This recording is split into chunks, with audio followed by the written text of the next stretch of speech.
moments later. Sudah tahu apa itu serangan jantung? Belum. Jadi karena ada yang masih belum tahu dan ada yang tahu, di sini saya sendiri akan menjelaskan apa itu serangan jantung. Nah, serangan jantung merupakan keadaan darurat medis. Serangan jantung biasanya terjadi ketika gumpalan darah menghalangi aliran darah ke jantung.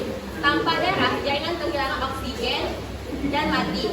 Nah, jadi serangan jantung itu jika pembuluh pada otak kita, pada arteri koroner, yaitu jika sudah pecah dan bisa salurkan ke seluruh tubuh, maka akan terjadi serangan jantung.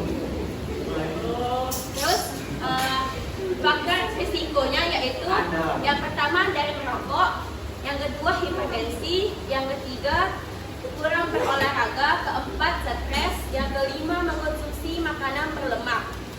Gejalanya yaitu pada 1 nyeri dada, 2 sesak napas, 3 berkeringat dingin, 4 pusing, 5 mudah lelah. Nah, pada serangan jantung biasanya sering dilihat pada sinetron itu. Jika kakak semua melihat di video dimanapun orang yang terkena serangan jantung itu biasanya mereka memegang bagian sebelah kirinya ini. Di sini kan bagian hati kita. Nah, sekitar 5 jari tangan ini serangan jantung itu bisa terjadi pada bagian kiri ini. Nah, di sini saat mereka terkena serangan jantung, dia itu bisa sesak napas juga langsung badannya itu ke sebelah kiri bergeraknya, lalu jatuh karena sesak napas tadi itu. Terus penyebabnya adanya timbunan lemak pada dinding pembuluh arteri itu.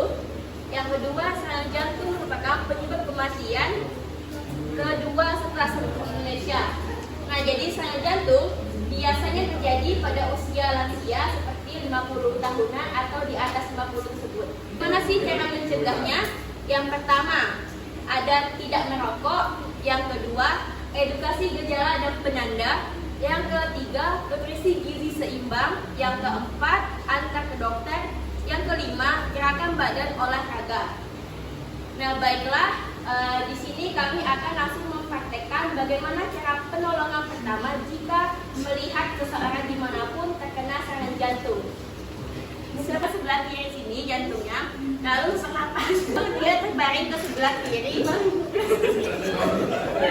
Nah, setelah itu dipindahkan ke tempat yang aman. Untuk setelah itu proses dalam melakukan tahapan untuk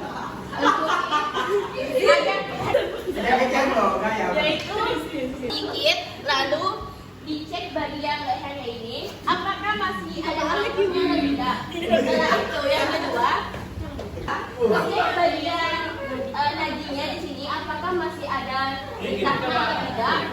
Nah, jika tidak ada, lakukan pencegahan dengan CPR, yaitu dengan menggunakan tangan kedua kayak gini. Nah, bisa dilihat di sini kan ada hati dan ada 5 jari di sini. Nah, di sini kita pegang bagian sininya. Setelah itu dipegang sininya. Seperti ini posisinya. Nah, habis dari itu kita tekan selama 30 kali. 30 kali. Nah, jika tidak ada respon, setelah kita mendengar dari nafasnya itu masih ada atau tidak, nah kita lakukan lagi dengan cara seperti ini lagi. Diulang selama 30 kali. Jika tidak ada lagi kita mendengar nafas atau detakan dari dianya, berarti kita segera langsung ke nafas buatan. Serangan jantung tersebut bukan secara kita lakukan cium seperti ketika orang yang tenggelam berenang, tetapi kita dengan cara ditiup saja. Soalnya supaya kita mencoba apakah nafas yang si korban ini masih ada atau tidak. Nah, jika tidak ada, silakan hubungi dokter dari rumah sakit terdekat dan setelah itu akan ditangani oleh dokter seperti alat yang di serangan jantung itu yang ada listriknya kayak di sini ditempel, dah kayak gitu.